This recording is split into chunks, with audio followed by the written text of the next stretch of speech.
아브라함의 믿음, 아브라함의 믿음, 이런 제목의 말씀으로 은혜를 나누고자 합니다. 따라하실까요? 아브라함의 믿음. 아브라함의 믿음.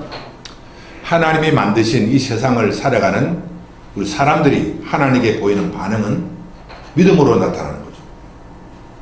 어떤 사람은 큰 믿음이 있고, 어떤 사람은 작은 믿음이 있고, 또 어떤 사람은 심지어 불신앙으로 반응하기도 하는 거죠. 나는 어떤 반응으로 하나님 앞에 나오고 있는가? 하나님이 지으신 이 세상, 나를 지으신 그 하나님 앞에 나는 어떤 반응, 믿음의 반응을 하고 있는가? 한번 자신을 살펴봐야 하는 거죠. 이 믿음이 없이는 하나님을 기쁘게 할 수 없다. 그런 거죠. 히브리서 11장 6절에 믿음이 없이는 하나님을 기쁘시게 하지 못하나니 하나님께 나아가는 자는 반드시 그가 계시는 것과 또한 그가 자기를 찾는 자들에게 상 주시는 이심을 믿어야 할지니라. 믿음을 가져야 하나님을 기쁘시게 할 수 있다는 거죠. 그런데 이 세상 살아가는 동안 하나님을 가장 기쁘게 하는 믿음을 가진 사람이 있었으니 그 사람이 바로 아브라함이었다는 거죠. 그래서 하나님은 그를 믿음의 조상으로 세웠다는 거죠. 그러면 아브라함은 도대체 어떤 믿음을 가졌는가? 어떤 믿음을 가졌기에 하나님 앞에 믿음의 조상이라는 그런 인정을 받게 되었는가 하는 거죠. 믿음의 조상이라고 하는 것은 믿음의 본이라는 거예요. 모든 사람에게 신앙의 본보기가 되는 사람이 아브라함이라는 거죠. 이 아브라함의 믿음을 우리가 가질 때 의로운 사람이라고 인정을 받고, 이 아브라함의 믿음을 가질 때 아브라함의 복을 받는다고 성경은 말하고 있어요. 자, 갈라디아 3장 9절에 그러므로 믿음으로 말미암은 자는 믿음이 있는 아브라함과 함께 복을 받느니라. 그렇죠. 우리가 이 세상뿐만 아니라 저 세상에서 복을 받기 위해서는 아브라함의 믿음을 가져야 한다는 거예요. 아브라함의 믿음. 그러면 아브라함의 믿음은 도대체 어떤 믿음인가? 창세기를 통해서 그것을 알아봐야 하는 거죠. 아브라함의 믿음은 첫째로 하나님의 말씀에 순종하는 믿음. 따라하실까요? 순종하는 믿음. 순종하는 믿음. 내가 믿음을 가졌다 안 가졌다 어떻게 분별하는가? 내가 하나님의 말씀에 순종하는가 아니하는가를 보면 나는 믿음의 사람인가 아닌가를 알 수 있다는 거예요. 성경에 기록된 하나님의 말씀대로 나는 순종하고 있는가? 나는 그 말씀도 알지도 못합니다. 뭐 순종이 어디 있겠어요? 그 믿음이 없는 사람입니다. 그런데 믿음의 사람이란 하나님의 말씀을 듣고 순종하는 사람이 믿음의 사람이라고 성경은 말하고 있습니다. 아브라함의 믿음은 하나님의 말씀을 듣고 순종하는 믿음을 가진 사람이라 성경은 그렇게 말하고 있어요. 그가 갈대아 우르 즉 바벨론 땅에 살고 있을 때 나이가 75세가 된 그에게 하나님이 찾아오셔서 그에게 말씀하셨습니다. 너는 너의 본토 친척 아비 집을 떠나서 내가 지시하는 땅으로 가라. 그 말씀이 들려왔어요. 그 말씀을 듣고 아브라함은 하나님의 말씀대로 순종을 했다는 거예요. 여러분, 나이가 75세 된 노인이 어떻게 자기 본토 친척 아비 집을 떠나서 하나님이 지시하는 땅 한 번도 가보지 못한 외국으로 이민을 어떻게 가겠는가 하는 거예요. 사람이 상식적으로 생각해도 일반인들은 불가능한 그런 결단이 아닌가 하는 거죠. 그런데 아브라함은 나이 75세 때 하나님을 만나고 하나님 말씀을 듣고 그 말씀대로 순종하여 자기 본토 친척 아비 집을 떠나서 하나님의 지시하는 땅으로 이사를 갔다 하는 거죠. 그것이 아브라함의 믿음이라는 거죠. 믿음은 순종이라는 거죠. 순종.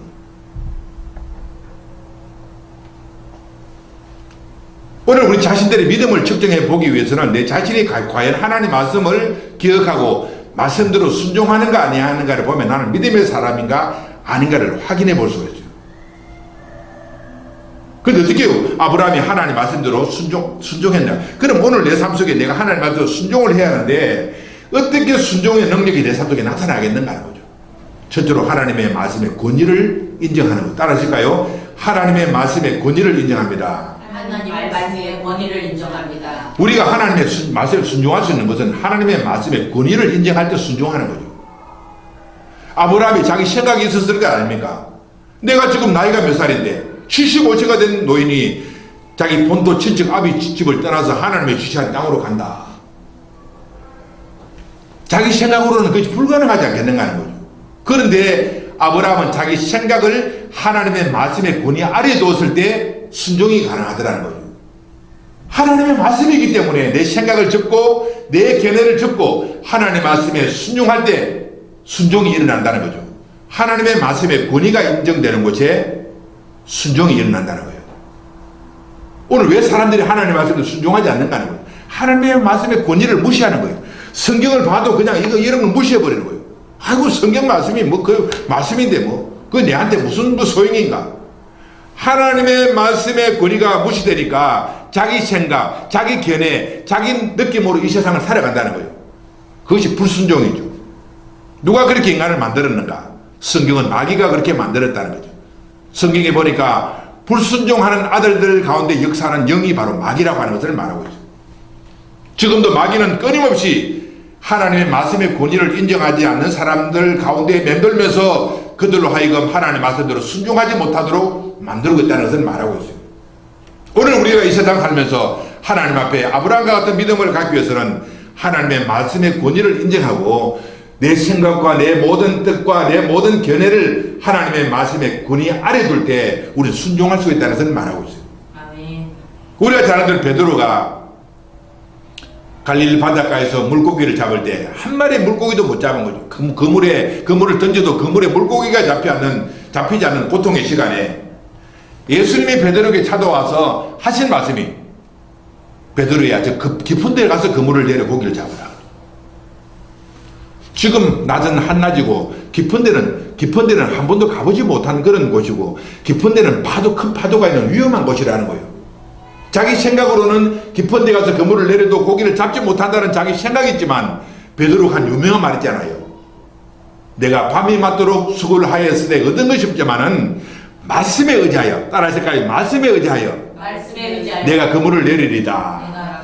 베드로는 자기 생각을 접고 자기 견해를 접고 하나님의 말씀에 의지하고 말씀의 권위에 따라서 깊은 데 가서 그물을 내렸을 때 자기 그물에는 물고기가 그물이 찢어질 만큼 많은 물고기가 잡혔다는 거예요. 그것을 발견하고 베드로는 예수님의 무릎 앞에 무릎을 꿇고서 주여 나는 죄인으로서이다 나를 떠나소서 그런 거예요.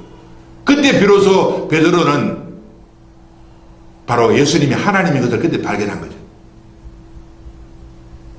오늘 우리가 세상 살면서 아브라함과 같은 순종의 사람은 되기 위해서는 하나님의 말씀을 발견하고 그 말씀의 권위에 자기를 굴복시키는 것이 바로 순종이라는 거죠. 오늘 그러한 역사가 있게 되시기를 주님의 이름으로 축복합니다. 네. 두 번째로 하나님의 말씀에 순종할 수 있는 것은 더 나은 삶에 대한 기대 때문에 순종할 수 있다는 것. 따라하실까요? 더 나은 삶에 대한 기대. 우리가 하나님 말씀대로 순종할 수 있는 것은 무언가 더 나은 삶을 향한 기대가 있기 때문에 순종한다는 거예요. 나에게 말씀하신 그분은 좋으신 하나님이라. 그분이 나에게 말씀하신 그 말씀은 내 생애에 좋은 결실을 맺어주는 분이라는 것을 인정할 때 우리가 하나님 말씀에 순종할 수 있는 거죠. 아브라함에게 찾아오신 그 하나님은 아브라함이 생각할 때 하나님은 좋으신 하나님이고 이 하나님의 말씀대로 내가 순종하면 내 생애에 좋은 결실이 있을 것이라는 기대 때문에 그런 순종을 했다는 거예요. 옛날 말에도 우리가 어른들 말을 들으면 자다가도 떡이 생긴다는 말이 있어요. 어른들의 권위, 그들의 경험에 의해서 내가 그 뜻대로 순종하면 나에게는 좋은 기대가 있다 하는 것을 알기 때문에 순종을 하라는 거예요. 우리가 하나님 말씀대로 순종을 해야 될 이유는 우리 모두는 더 나은 삶에 대한 기대가 있기 때문에 그런 거죠. 아브라함은 갈대아 우르, 즉 바벨론 땅에서 상처를 입고 고통스러운 삶을 살았습니다. 갈대아 우르는 우상도시요 죄악이 범람한 곳이요 불의와 추악이 있는 그런 타락한 도성이었다는 거죠. 그곳에서 아브라함은 살아가면서 그 땅에 대한 실망이 있는 거예요. 그래서 하나님의 말씀을 듣고 내가 지시한 땅으로 가라고 하실 때 순종을 한 것은 더 나은 삶에 대한 기대가 있었기 때문에 그런 순종을 했다는 거예요. 자, 오늘도 내 삶에 마찬가지로 내 삶에 만족하고 내 삶에 불만이 없는 사람은 절대로 하나님 말씀대로 순종할 수 없어요. 왜? 여기가 좋으니까. 자기 현실의 삶 속에 불만을 가진 사람은 항상 더 나은 삶에 대한 기대를 가지게 되는 거죠. 오늘날도 교회 오는 사람들은 누가 옵니까? 삶에 고통이 있고 상처가 있고 아픔이 있는 불만이 있는 이런 사람들이 교회를 오는 거죠. 내가 삶에 지금 문제가 있고 지금 등 따뜻하고 배부른 사람이 왜 교회를 나오겠는가 하는 거죠. 더 나은 삶에 대한 기대가 없는 사람은 하나님 말씀대로 순종을 하지 못하는 거죠. 갈대아 우르 땅에 살면서 아브라함은 삶에 상처가 있고 고통이 있을 때 더 나은 삶을 향한 갈망과 기대가 있을 때 하나님의 말씀을 듣고 하나님의 지시하는 땅으로 이사를 갔다는 사실을 기억해야 합니다. 하나님의 말씀에 순종하는 것은 더 나은 삶에 대한 기대가 있기 때문에 순종을 하는 거예요. 오늘 내가 하나님 말씀대로 순종하면 지금은 당장 이것이 힘들더라도 순종하게 되면 반드시 내 삶에는 좋은 결실이 있다는 그런 기대가 있다는 것을 우리는 알아야 되는 거예요. 그래서 말씀대로 순종하는 거죠. 요한복음 2장에도 가나의 혼인잔치에 포도주가 떨어지잖아요. 혼인잔치에 포도주가 떨어졌으니 얼마나 답답하고 그들은 참 삶의 그 문제가 컸겠는가 하는 거죠. 그때 주님이 그 혼인잔치에 하신 말씀이 결례통에, 이제 통에다 물을 떠다 갖다 부으라고 말합니다. 지금 당장 포도주가 부족한데, 모자란데, 주님이 하실 말씀은 돈을 주면서 마트에 가서 포도주 사봐. 이런 말씀이 아니고, 빈 항아리에 물을 채우라는 거예요. 어떻게 그 말씀대로 순종할 수가 있겠습니까? 보통 사람 같으면은, 저분이 좀 잘못된 거 아닌가? 포도주가 없는 집에 항아리에 물을 채우라 하니, 그 말이 되는 말인가? 이성이나 상식적으로는 도저히 맞지 않는 말이죠. 자, 그런데도 불구하고 하인들은 예수님의 말을 듣고 항아리에 물을 채웠습니다. 왜 그럴까요? 더 나은 삶에 대한 기대가 있기 때문에 그런 거예요. 더 나은 삶에 대한 기대가 있는 사람은 순종을 하는 거예요. 그것이 비록 내 이성이나 상식에 맞지 않더라도 이것대로 순종을 하면 반드시 좋은 일이 있을 것이라는 기대가 있을 때 순종을 하는 거예요. 항아리에 물을 채우니 주님은 그 물을 떠다가 그걸 떠다가 연회장에 갖다 주라 하는 말을 듣고 순종을 했더니 물이 변하여 포도주가 되는 거죠. 오늘 우리가 이 세상 살면서 주의 말씀대로 순종해야 되는 것은 더 나은 삶에 기대가 있기 때문에 그런 거죠. 더 나은 것이 있다는 거죠. 더 나은 삶이 열려진다는 거예요. 아브라함이 갈대아우로 살았다면 어떻게 되겠습니까? 그의 삶은 멸망밖에 없죠. 갈대아우로 바벨론을 멸망할 그런 나라이기 때문에 그 나라에서 자기도 멸망당하는 거죠. 근데 하나님 말씀 듣고 그는 가나안 땅으로 이스라엘 갔을 때 그는 믿음의 조상이 되었고 하나님의 예배하는 큰 축복의 사람이 되었다는 것을 말하고 있어요. 이것이 아브라함이 가진 믿음이었고 그 행실은 열매라는 거예요. 열매가 바로 순종이라는 거예요. 순종. 오늘 저와 여러분도 아브라함처럼 하나님 말씀대로 순종하는 저와 여러분 되시기를 주님 이름으로 축복합니다. 아멘. 두 번째로 믿음이라는 것은 평화라는 거죠. 따라서 평화. 내가 하나님을 믿는다는 것은 뭔가? 하나님 말대로 순종하는 것이고, 두 번째로 믿음이라는 뭔가? 내가 하나님을 믿는다는 것은 뭡니까? 평화를 추구하며 사는 것이 믿음이라는 거예요. 어떤 사람은 그냥 단지 인식적으로 나는 믿습니다 말을 하는 거죠. 근데 믿음 안에는 평화를 추구하는 삶이 포함된다는 것을 알아야 돼요. 평화. 그럼 나는 오늘 이 세상 살아갈 동안에 하나님과 평화를 이루고 있는가? 다른 사람과 평화를 이루고 있는가를 보면 나는 믿음의 사람인가 아닌가를 알 수 있죠. 하나님과 원수가 되어 있고 사랑과 원수가 되어 있는 그런 사람이 믿음의 사람이라고 말하지 못한다는 거예요. 불신앙의 사람의 특징이 뭡니까? 하나님과 각을 씌우고 하나님과 원수가 되고 사랑과도 각을 씌우고 사랑과도 원수가 되어서 살아가는 사람들이 있습니다. 그 사람은 어떤 사람? 불신앙의 사람이죠. 믿지 않는 사람이 그렇게 산다는 거죠. 하나님을 믿는 사람은 하나님과 평화를 이루고 사랑과도 평화를 이루면서 살아가는 사람이 믿음의 사람이라는 거예요. 십자가는 뭡니까? 십자가. 하나님과 원수되었던 우리를 주님은 십자가를 통해서 평화를 이루어 주셨고 십자가는 사람과 원수가 되어서 분쟁하는 우리들에게 평화를 주시기 위해서 십자가의 은혜가 우리에게 임한다는 거죠. 십자가는 평화의 상징이죠. 우리가 예수님의 십자가를 믿을 때 원수된 하나님과 평화를 이루게 되고 십자가를 믿을 때 원수된 이웃들과 평화를 이루게 된다는 거죠.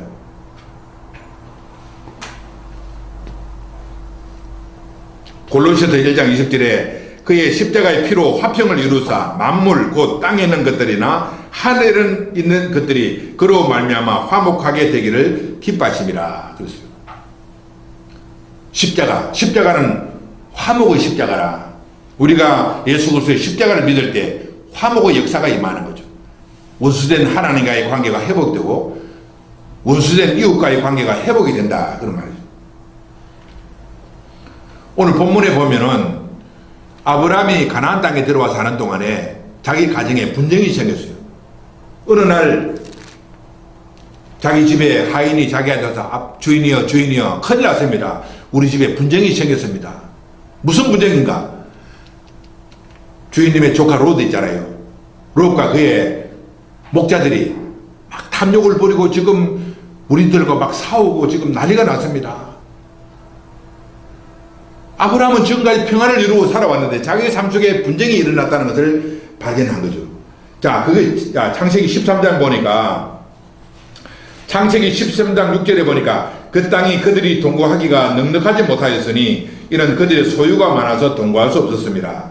그러므로 아브라함의 가축의 목자와 롯의 가축의 목자가 서로 싸우고 또 가나안 사람과 브리스 사람도 그 땅에 거주하였는지라. 아브라함에게 롯에게 이르되 우리는 한 친족이라. 나나 너나 내 목자나 서로 다투게 하지 말자.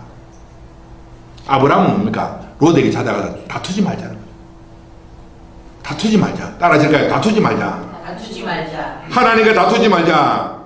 따라질까요? 하나님과 다투지 말자. 하나님과 다투지 말자. 사람과도 다투지 말자. 사람과도 다투지 말자. 그것이 믿음의 사람이죠. 믿음의 사람은 다투지 않는 거죠. 근데 믿음이 없는 사람은 다투는 거죠. 하나님과 다투고 주변 사람과 자꾸 다투는 거죠. 내가 믿음이 있는가 없는가를 어떻게 하는가? 나는 끊임없이 평화를 추구하는가? 하나님과 평화를 추구하고 다른 사람과 평화를 추구하는가? 성경은 할 수 있거든요. 모든 사람과 더불어 평화하라 그랬어요. 할 수 있거든. 모든 사람과 더불어 평화하라는 거예요. 그것이 믿음의 사람이에요. 성경의 요청이라는 거예요. 아브라함은 자기 삶 속에 다툼이 찾아왔을 때, 분쟁이 찾아왔을 때 어떻게 이 다툼을 해결하고 그의 삶 속에 평화를 가져왔는가 하는 거죠. 첫째로 탐욕을 버림. 따라서니까 탐욕을 버림. 탐욕을 버림. 우리가 평화를 얻기 위해서는 내 삶 속에 탐욕을 버리는 거예요. 욕심을 버려낼 때 우리의 삶 속에는 평화가 찾아온다는 거예요. 지금 아브라함의 가정은 누구입니까? 롯이라는 탐욕의 사람이 세워져서 자기 조카, 자기 그 목자들과 다투는 거죠. 내 삶 속에 우리 가정도 마찬가지로 가정에 탐욕이 들어오면 다투는 거죠. 한 공동체에 욕심이 들어오고 탐욕이 들어오면 서로 다투고 분쟁을 하는 거죠. 왜 사람들이 다투고 싸우고 전쟁합니까? 왜 나라와 나라끼리 전쟁합니까? 거기에는 반드시 탐욕이 들어온다는 거예요. 탐욕이 있으면 전쟁을 하게 되는 거예요. 욕심이 있으면 서로 싸운다는 거예요. 어떤 데면 형제가 막 그냥 분쟁하고 다투고 싸우잖아요. 왜 그럴까요? 왜 형제가 다투고 싸울까요? 부모 유산 때문에. 막 직장에서도 막 싸우고 다투고 그러는 거죠. 서로 막 이익 때문에 내가 이익인가 손해보는가 하는 이런 탐욕 때문에 싸우고 다툰다는 거예요. 아브라함은 자기 가정에 분쟁이 찾아왔을 때 탐욕을 가진 이 롯을 자기 삶 속에서 가만히 떠나보냄으로써 평화를 유지하더라. 그런 말이죠. 그래서 롯을 불러서 우리 다투지 말자. 권력 친척이 아닌가? 어떻게 너와 내가 다투어서 평화를 잃어버릴 것인가? 다투지 말자. 우리 헤어지자. 떠나가자. 네와 내가 떠나가야 우리가 평화가 오겠다. 네가 좌하면 나는 우하겠고 네가 우하면 나는 좌하겠다. 떠나가자. 헤어지자는 거예요. 롯을 떠나보냄으로써 아브라함의 가정은 평화가 왔다는 거죠. 자, 그럼 오늘 우리가 떠나보내야 롯이 뭔가? 탐욕이라는 탐욕. 욕심이 있으면 내 삶 속에 평화를 이룰 수가 없어요.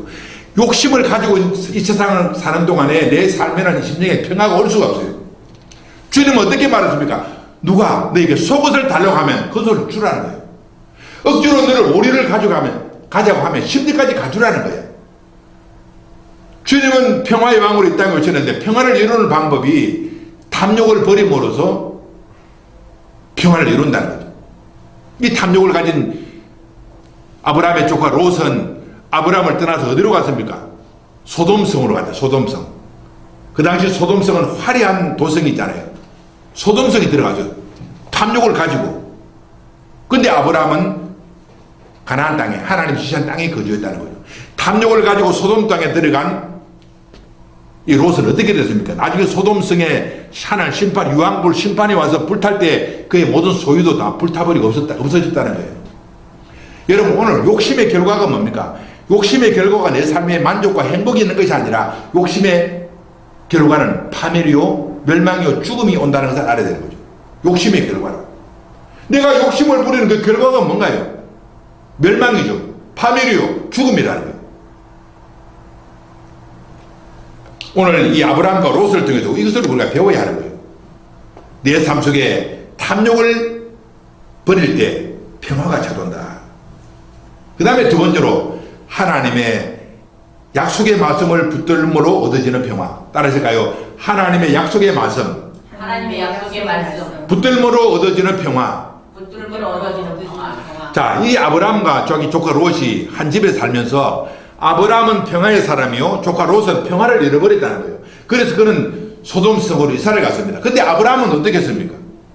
아브라함은 가나안 땅에 거주했다. 그렇게 말하고 있어요. 창세기 11장 11절, 13장 11절,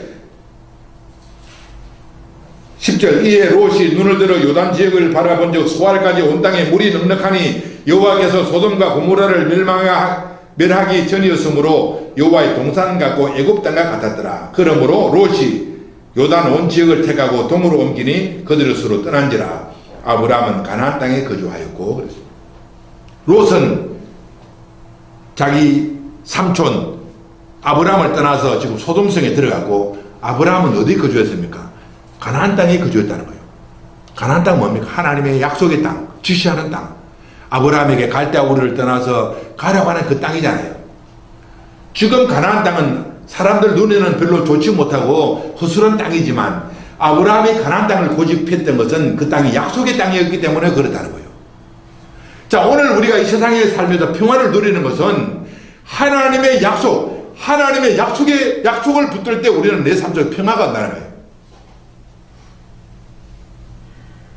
성경은 창세기부터 요한계시록까지 성경 말씀은 하나님 약속의 말씀이잖아요. 구약 성경, 옛 언약, 신약, 새로운 언약, 하나님 약속의 말씀이죠. 이 약속의 말씀을 붙들고 살 때 우리는 평화를 얻어낼 수 있다는 거예요. 무엇이 우리에게 평화를 줍니까? 오늘 가만히 생각해보세요. 자, 오늘 지금 현실, 지금 이 시간에 무엇이 내 삶 속에 찾아올 때 내 삶 속에 평화가 있겠는가? 예? 한번 생각해보세요. 무엇이? 온 세상이 다 내 것으로 올 때 내가 평화를 누리겠어요?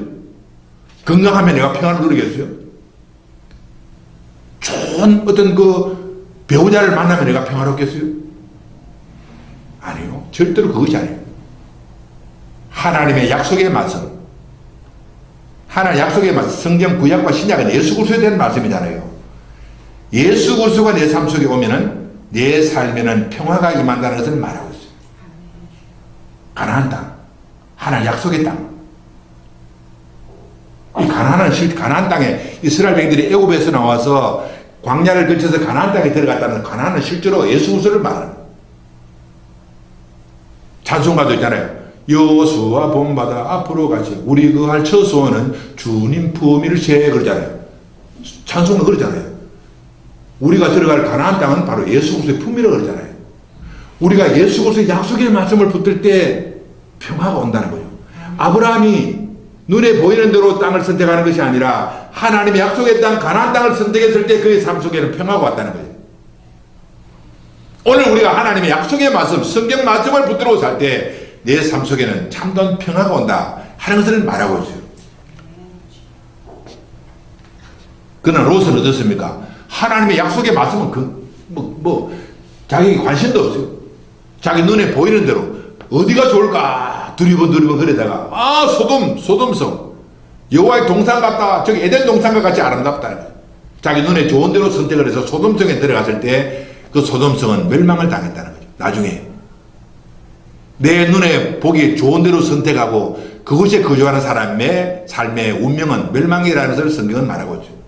우리는 약속의 말씀을 붙들고 말씀의 주체인 그리스도를 붙들고 살아갈 때 우리 삶에는 참된 평화가 임한다. 아브라함이 가나안 땅에 거주했듯이 우리들도 예수 그리스도의 약속의 말씀, 예수 그리스도를 붙들고 살 때 평화가 온다 하는 것을 알죠. 오늘 평화의 주인공 되시기 바랍니다. 아멘. 믿음 생활이란, 믿음이란 뭔가? 하나님 말씀대로 순종하는 것이고, 믿음이란 뭔가? 평화를 누리며 사는 거죠.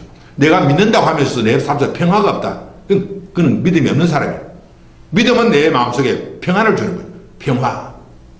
하나님과 관계의 평화, 다른 사람과의 관계에서 평화. 이것이 믿음의 결과라는 거죠. 오늘 나는 진짜 믿음인가? 믿음을 가진 사람이 아닌가를 어떻게 알 수 있는가? 말씀대로 순종하는가? 나에게 진정한 평화가 있는가? 확인해보면 나는 믿음의 사람인가 아닌가를 알 수 있다는 거예요. 오늘 평화가 회복되는 저와 여러분 되시기를 주님의 이름으로 축복합니다. 아멘. 자, 세 번째로 믿음이란 뭔가? 아브라함이 가진 믿음은 뭔가? 형제 사랑이라. 따라서 형제 사랑. 형제 사랑. 믿음은 사랑이라는 거죠. 믿음, 소망, 사랑은 같은 거죠. 나는 하나님을 향한 예수를 대한 믿음을 가졌다는 것은 나는 하나님을 사랑하고 형제를 사랑하고 있다는 것을 표현하는 거죠. 믿음은 사랑과 같은 내용이죠. 내가 믿는다고 하면서도 하나님 사랑하지 않고 믿는다고 하면서도 형제를 사랑하지 않으면 그 믿음은 죽음이죠. 가짜 믿음이죠.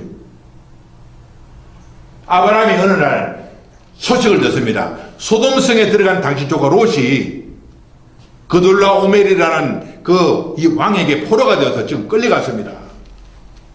모든 재산도 다 탈취당하고 끌려갔습니다. 그 말을 들었어요.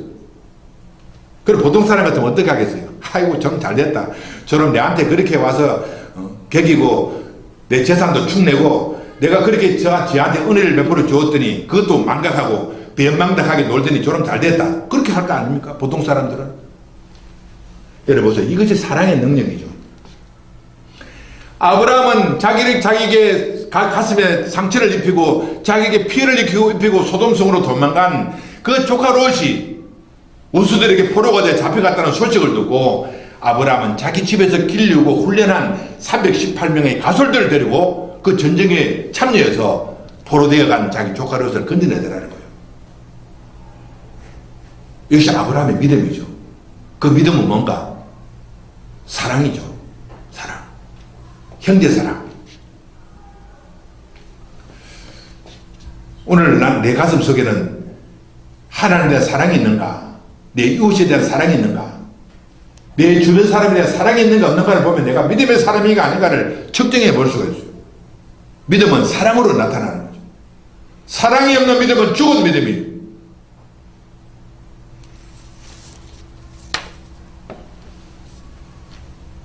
그러면 이 믿음, 사랑의 실체가 뭔가? 이 사랑의 내용이 어떤 내용인가? 자, 아브라함은 이 세상을 살아갈 동안에 하나님을 믿는 믿음을 가졌습니다. 그 믿음 안에는 형제 사랑이 포함되고 있다는 거예요. 이 형제 사랑은 어떤 사랑인가요? 첫째로 미움을 뛰어넘는 사랑. 따라하실까요? 미움을 뛰어넘는 사랑. 미움을 뛰어넘는 사랑. 사랑의 능력은 미움을 뛰어넘는다는 거예요. 아브라함은 인간적으로 보면 얼마나 자기 조카 롯이 괘씸하고 미웠겠는가요? 마치 자기 친아들처럼 자기를 양육하고 도움을 베풀어 준 그 조카가 자기 가슴에 상처를 입히고 자기 재산에도 축을 내는 그런 행동을 했을 때 얼마나 자기 조카 롯이 미웠겠는가. 그런데 그렇지 않다라는 거예요. 아브라함이 가진 그 사랑은 미움을 극복하고 미움을 뛰어넘는 그런 사랑을 가지고 있다는 것을 알 수가 있는 거죠. 이것은 아브라함이 가진 사랑이 아니에요. 하나님이 그에게 주신 그 믿음 안에 이 하나님 주신 사랑이 포함되더라는 거예요. 이것이 바로 원수 사랑이죠. 원수를 사랑하는 그 사랑이 아브라함이 가지고 있다는 것을 말하고 있어요. 우리가 하나님을 믿음 안에서는 이런 원수까지도 사랑할 수 있는 미움을 극복할 수 있는 이 사랑이 우리에게 부음받는다는 것을 말하고 있어요. 그리고 이 말씀을 들으면서 나는 과연 하나님 앞에 올바른 믿음을 가지고 이 세상을 살고 있는가를 내 자신을 측정해 볼 수 있어요. 이 믿음은 내 노력으로 가는 것이 하나님의 선물인데 이 믿음 안에는 이 원수 사랑, 원수까지도 사랑할 수 있는 미움을 극복할 수 있는 이 사랑, 이 아가페 사랑이 선물로 주어진다는 거예요.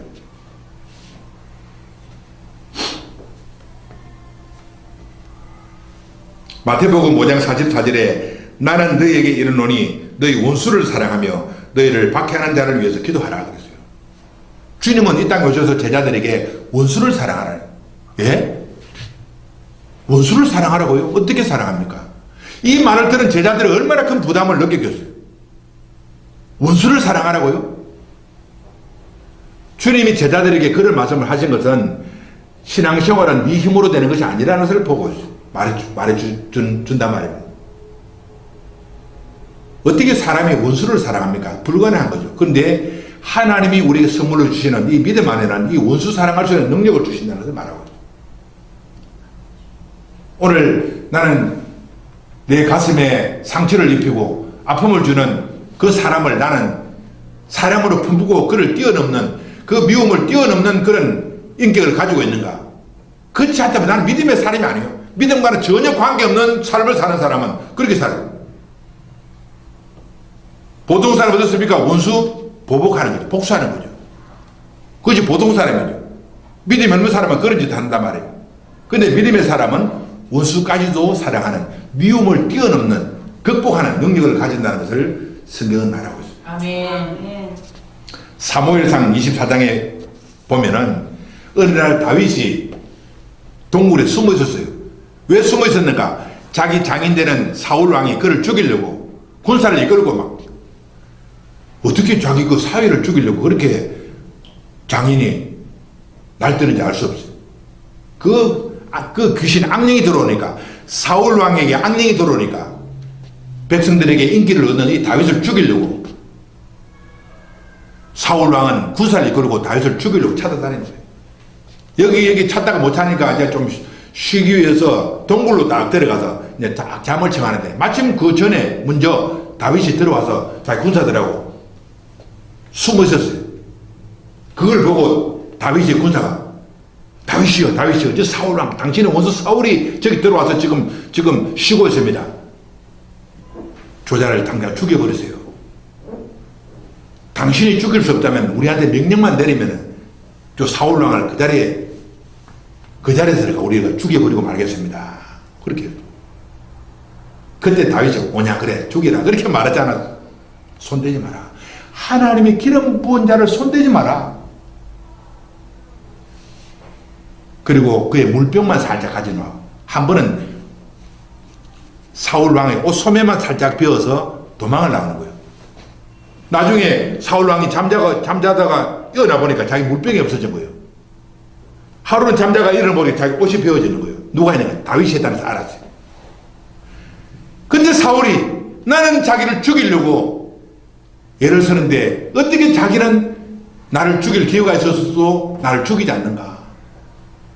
사울왕이 감동을 했는 거예요. 다윗이 바로 이 아브라함의 사랑을 가진 사람이에요. 바로 예수 그리스도의 사랑을 가진 사람이에요. 믿음의 사람이란 예수 그리스도의 사랑을 품고 살아가는 사람이에요. 자기를 미워하는 사람, 자기에게 돌멩이를 던지는 사람이 있다 할지라도 그를 미워하지 않고 그 미움을 뛰어넘는 사랑을 가진 사람이 믿음의 사람이에요. 오늘 신앙생활을 한다면서도 형제를 미워하고 다른 사람에 대한 안갚은 보복하는 마음을 갖고 산다면 그 사람 믿음의 사람이 아니에요. 천국 들어가는 기대를 접어야 돼요. 그 사람은 아니요. 믿음의 사람이 아니기 때문에. 천국 들어갈 기대를 접어야 돼요. 천국 들어간 사람 누군가? 미움을 뛰어넘는 사랑을 가진 사람이에요. 이 미움을 뛰어넘는 사랑을 어떻게 가집니까? 우리 하나님을 믿을 때 선물로 받는 거예요. 이것은 내가 노력으로 얻는 것이 아니라 성경은 믿음은 하나님이 각 사람에게 분량대로 주신 선물이라고 그랬어요. 이 믿음은 선물로 받는 거예요. 이 믿음을 선물로 받을 때 그 믿음 안에는 이 사랑이 포함된다는 거예요. 오늘 이 사랑을 회복하는 저와 여러분 되시기를 주님의 이름으로 축복합니다. 그 다음에 두 번째로 아브라함이 가진 사랑은 두려움을 뛰어넘는 사랑. 따라하실까요? 두려움을 뛰어넘는 사랑. 두려움을 뛰어넘는 사랑. 이 사랑이 뭔가? 사랑은 두려움을 뛰어넘는 능력을 가진다는 거예요. 어떤 엄마가 자기 딸을 데리고 어디 길을 가다가 딸이 한눈 팔다가 막 자동차가 있는 쪽으로 가다 그러잖아요. 그걸 보고 엄마가 막 기겁을 해서 달려가서 차를 밀어내어서 딸을 구했다는 그런 일화가 있어요. 어떻게 자기 엄마가 그 연약한 엄마가 자동차를 밀어내고 자기 딸을 보호했겠는가 하는 거죠. 자식에 대한 사랑이기 때문에 그런 거잖아요. 사랑은 두려움을 이기는 거죠. 지금 아브라함이 소식을 들었는데 자기 조카 롯을 잡아간 그 그돌로오멜이라는 그 왕은 막강한 힘을 가진 군사를 가진 왕이에요. 큰 군대를 가진 그뿐만 아니라 그돌로오멜은요 세계 네 왕을 거느리고 있는 그런 왕 중의 왕이란 말입니다. 그런 큰 군대가 자기 조카 롯을 잡아가는데 아브라함이 자기 혼자서 어떻게 가서 그 조카 롯을 건져내겠는가요? 집에 보니까 집에서 일하는 머슴들 318명의 머슴들이 있었어요. 그 사람들에게 야 준비하라.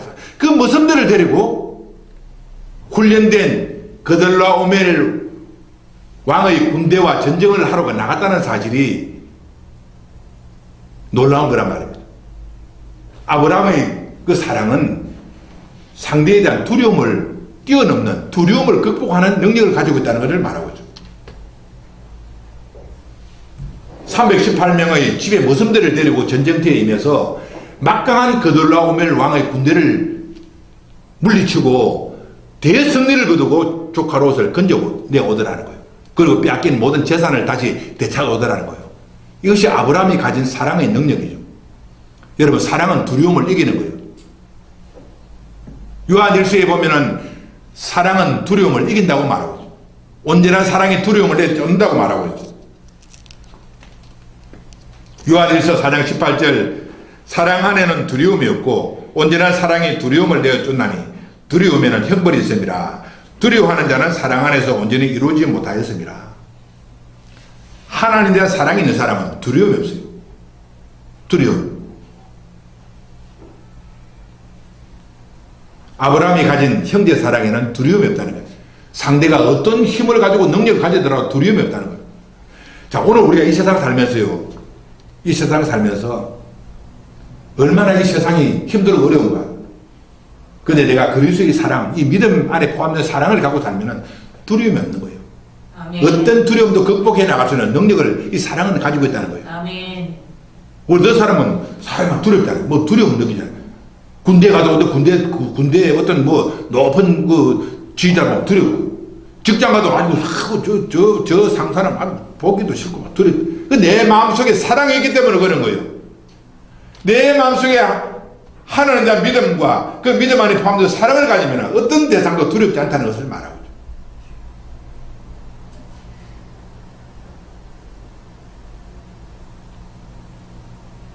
사무엘상 17장에도 보면은 이런 말씀이 있어요. 이스라엘이 블레셋 사람들과 전쟁을 하는데 사울 왕과 그 뭐 이스라엘 군대가 덜덜덜 떨고 있는 거예요. 두려워하고. 왜? 블레셋 군대는 힘이 세고 강하니까. 또 그게 블레셋 군대는 골리앗이라는 장군이 있어요. 키가 3m 가까이 되는 3m 가까이 키 큰 완전 무장하고 군대 그 훈련에 익숙한 이 골리앗이었기 때문에 이스라엘 군대가 덜덜덜 떨고 있는 거예요. 그런데 나이 17살밖에 안 된 다윗이 아버지 심부름을 하기 위해서 자기 형들이 나가 있는 군대에 도시락을 갖다 주기 위해서 왔다가 그것을 본 거죠. 덜덜 떨고 있는 그 모습을 보고 다윗이 얼마나 참 속이 상한지 자기가 뛰어나가서 골리앗과 내가 전쟁을 하겠다. 사울왕이 보고 아이고 우리같이 훈련된 군인들도 전쟁을 못한 네가 17살 때는 초리똥이가 어떻게 전쟁을 하겠는가. 아서라 내가 하겠습니다. 17살 때는 다윗이 물맷돌 자기가 목동하면서 서던 그 물맷돌을 가지고 골리앗을 했습니다. 골리앗이 그 다윗이 한 말이 너는 골리앗이 너는 칼과 단창으로 내게 오지만 나는 만군의 여호와의 이름으로 내게 간다. 유명한 말을 했다는 거예요. 나는 만군의 여호와의 이름으로 나간다는 거예요. 너는 칼과 단창으로 너의 능력으로 오지만 나는 칼과 단창으로 온다. 이 다윗이 어린 다윗이 골리앗 장군 앞에 설 수 있는 그 능력이 어딘가? 하나님의 사랑이죠. 아멘. 하나님을 의지한 믿음이 담대함을 주었고 골리앗에 대한 두려움이 근본적으로 없다는 거예요. 그래서 그가 물맷돌을 가지고 골리앗을 향해서 던졌을 때 그 돌이 골리앗 정수리에 박혀서 골리앗이 그대로 적사해버리는 거예요. 그리고 다윗이 가서 골리앗에 칼을 빼서 그의 목을 쳐서 그를 죽여버린 거예요. 이 다윗의 능력은 어디서 나왔는가 하는 거예요. 하나님에 대한 신앙, 하나님에 대한 믿음, 그 믿음 안에 포함되어 있는 하나님에 대한 사랑이 담대함을 주게 하고 두려움을 극복하는 능력을 주더라는 거예요. 아멘. 오늘 우리가 이 세상 살면서 두려움을 이기는 능력은 어디서 나오는가? 하늘에 대한 신앙이죠. 신앙 안에 포함된 그리스도에 대한 사랑이 세상 살아가는 데 필요한 나에게 다가오는 두려움을 극복하는 능력으로 임한다는 것을 말하고 있죠. 아멘. 이것이 믿음 생활이에요. 어떤 사람 믿는 건 당신이 믿는 걸 믿는다는 것이 뭔가요? 몰라요. 그냥 믿어요. 아니에요. 믿음에는 순종하는 것이라. 믿음은 평화를 이루는 것이라. 믿음은 형제 사랑을 가지는 것이라. 그렇게 말할 수 있어야 한다는 것. 그것이 아브라함이 보여준 믿음이라는 거죠.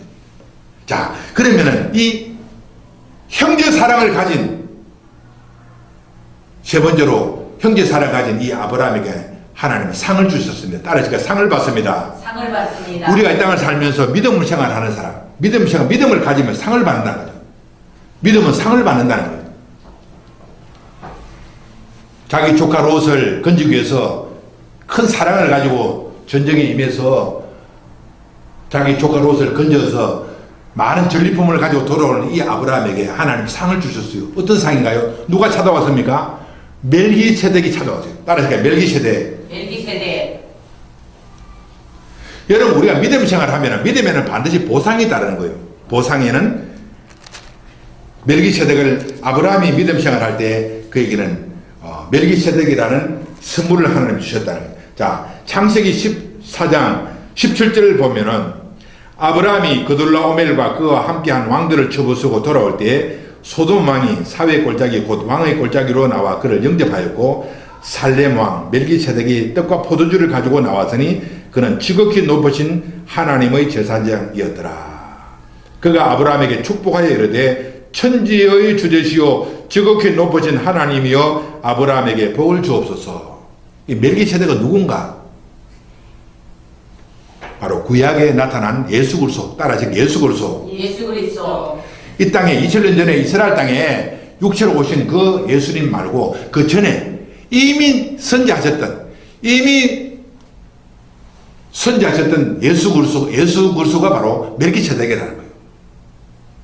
멜기세덱. 오늘 우리가 형제 사랑을 실천하고 믿음으로 살아가는 사람에게는 반드시 예수 그리스도를 선물로 받는다는 것을 말하고 있죠. 아멘. 멜기세덱. 이 멜기세덱은 누군가? 첫째로 살렘왕. 따라서 살렘왕. 살렘이란 평화의 왕이죠. 멜기세덱은 평화의 왕이라는 거죠. 평화의 왕이 누굽니까? 예수님이지. 평화의 왕. 평화. 우리에게 평화를 주시는 왕.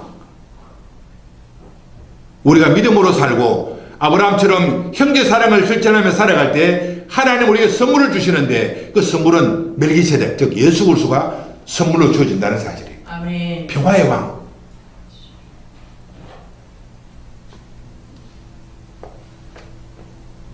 그 멜기세덱 두 번째로 누군가?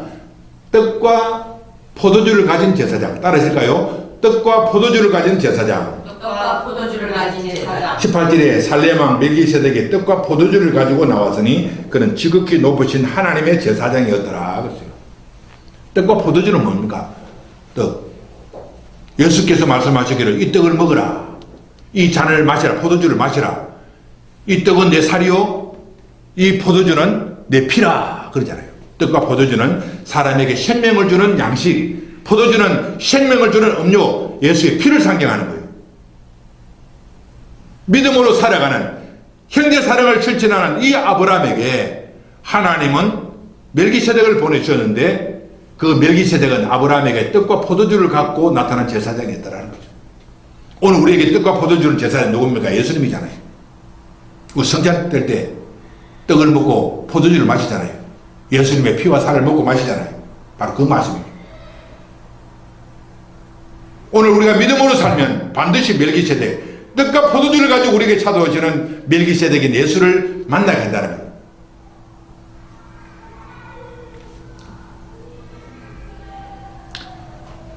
이 멜기세덱에게 아브라함은 떡과 포도주를 마시고 뭘 줬습니까? 11조를 10분의 1을 떼어다가 멜기세덱에게 바쳤다. 그런 말이죠. 우리 교회에서 11조를 왜 하는가 하고 어떤 사람 아이고 교회에 나 가고 싶은데 11조 하라고 그래서 나는 아이고 부담스러워서 못 간다 이렇게 말하는 사람이 있어요. 그럼 바보지 바보. 11조라는 것은 내가 떡과 포도주, 예수님의 피와 살을 통해서 내가 구원을 받았다는 그 표시로 증거로서 내가 11조를 드리는 거예요. 구원받았다는 증거가 되는 거예요. 11조 생활. 어떤 사람은 큰 교회 가면요, 11조 생활을 부담스러워서 숨어서 그냥 살짝 예배만 드리고 그냥 살짝 오고 사는. 얼마나 어리석은지 알죠. 차라리 교회 나가지는 말지. 11조는 내가 구원을 받았다는 신앙 고백이 바로 11조라는 거예요. 11조는 뭐 또 물질의 주인은 하나님이라. 아멘. 내가 이 세상 살 동안에 물질의 주인은 하나님이라는 고백이 바로 11조 생활이죠. 그 멜기세덱은 누굽니까? 물질의 주관자라는 것을 아브라함은 표현하고 있는 거예요. 고백하고 있는 거예요. 멜기세덱, 아브라함으로부터 11조를 받는 제사장이라는 그분이 누구? 바로 예수 그리스도죠. 아멘. 또 멜기세덱은 어떻게 합니까? 아브라함에게 복을 내리는 선지자. 따라질까요? 아브라함에게 복을 내리는 선지자. 아브라함에게 복을 내리는 선지자. 그 전쟁에서 승리하고 돌아온 아브라함에게 멜기세덱이 나타나서 아브라함에게 축복한 거죠. 예수님은 우리를 축복하는 선지자죠. 예수님은 우리에게 축복하는. 마태복음에 열어보면 예수님은 복 있는 자는 복 있는 자는 복 있는, 예수님의 땅에 오셔서 무엇 사람들에게 복을 내리시잖아요. 축복하는 선지자였다는 거예요. 그거 바로 멜기세덱이죠. 멜기세덱.